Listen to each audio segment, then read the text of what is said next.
दिलेलं आहे. तर संख्या दिलेली आहे 10, 11, 22, 23, 46 आणि 47 आणि त्यानंतर प्रश्नचिन्ह दिलेलं आहे.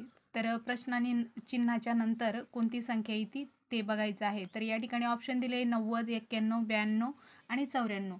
तर सर्वप्रथम या दोन्ही संख्यांचा संबंध बघायचा, याच्यामध्ये काय फरक आहे ते.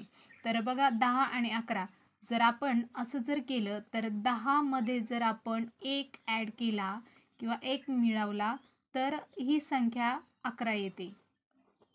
त्यानंतर जर आपण 11 आता ही पुढची संख्या जर बघितली तर 11 गुणिले जर 2 केलं तर 11 दुने 22 ही संख्या येते.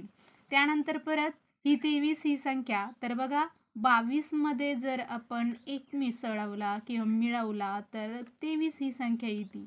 आणि 23 गुणिले जर 2 केलं तर बघा या ठिकाणी 3 एक 3, 3 दुने 6 आणि बेक बे बेदुने 4 म्हणजे 46 पुढची संख्या येते.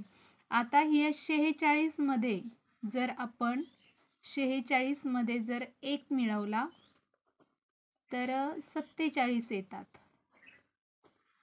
47 आता 47 गुणिले जर 2 केलं तर बघा येणारी संख्या 7 दुने 14, मग चाला 1, 4 दुने 8 आणि 1 9.